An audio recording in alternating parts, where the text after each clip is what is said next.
So, nanood nga pala kami ng sine dito dahil dumating yung pinsan ni Abby dito sa Indo. And i-share ko nga pala sa'yo yung kaganapan namin. Pero bago ang lahat, mag-outfit check muna tayo. Ito nga pala yung OOTD natin for today. And dala-dala ko nga pala yung isa sa mga favorite bag ko dito from Bag Raid. And ipin ko na lang sila dito. Visit nyo lang yung page nila, napakarami nilang bag na ino-offer. And napakamura pa. So, hindi ko na nga na-videohan yung mga buong pangyayari dito, no? At nakafocus kami dun sa movie na pinanood namin. So, after nga namin manood, we decided na maghanap ng place kung saan kami pwede magstay. Yung may magagawa ka ba kaming activity. Like yung hindi lang kami basta makakapag-chill, pero makakapag-enjoy pa kami. So, kakahanap namin sa Instagram is, ito nga pala yung place na napuntahan namin. Oo mga mi, sa India yan. Wala po ako sa Pilipinas, hindi yan Makati, hindi yan BGC, pero nasa India po tayo, no? Nasa Central India nga po pala tayo. At nakatira pa kami sa city, so ayun. Kaya mostly, kung mapapansin nyo yung mga videos ko, ang makikita nyo is modern na yung mga establishment. Compare po sa mga ibang nagvo-vlog dito sa India. Lalo na yung mga nakatira sa provinces, ganyan. And yung mga places na very traditional pa talaga and uncivilized. Kaya napakarami talagang magandang i-explore dito sa India. Dahil hindi lang tradition, culture,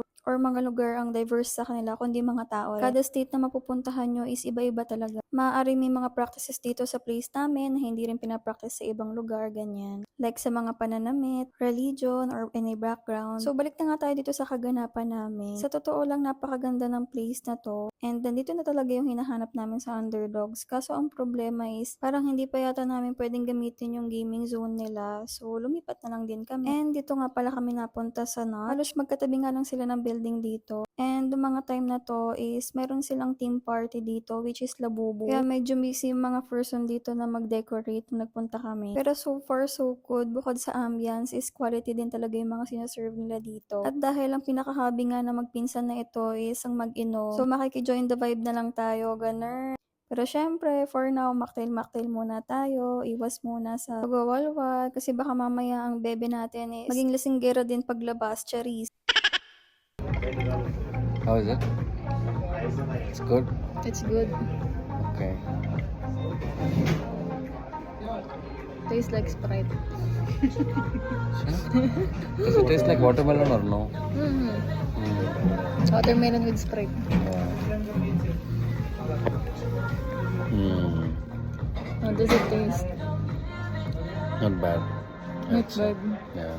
Taste. Strawberry cake is there. We paper. What? How is it? This watermelon, right? Straight side watermelon juice. That's it. Watermelon तो बड़ा test last में वाटरमेलन खाता So, bukod nga dito sa drinks is, ito nga pala yung starters namin. Hindi na rin kami masyadong umorder dito kasi balak namin pumunta sa Phoenix Mall para maglaro nga ng bowling. Actually, ang nahihilig sa bowling talaga sa amin is si Abby. Dahil nga nung nasa Pilipinas pa kami, lagi siyang hinahamon ng aking mga magulang. Natalunin nga daw sila sa paglalaro ng bowling, ganyan. Kasi ang aking parents nga pala is mga players. So, ayun, tatalunin daw niya pagbalik niya ng Pilipinas.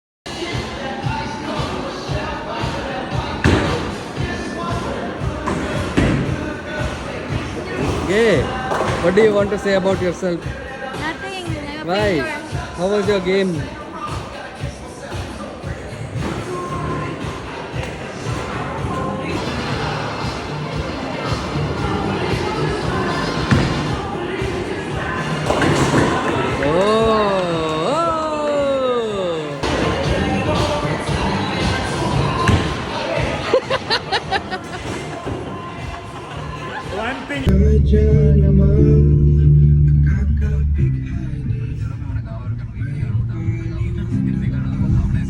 So, sabi ko nga sa inyo, ang hobby ng dalawang ito is magwalwal. Kaya after nga dahil namin maglaro is dito rin kami sa socials na punta. Para daw sa kanilang second round, ganyan.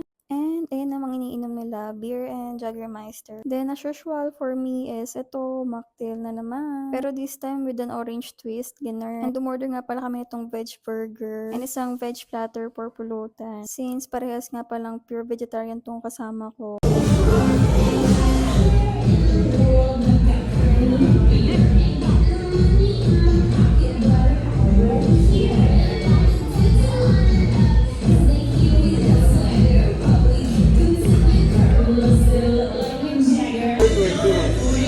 No, the place. Was it in Bangkok? It was in a mall. In Bangkok? Yeah, yeah.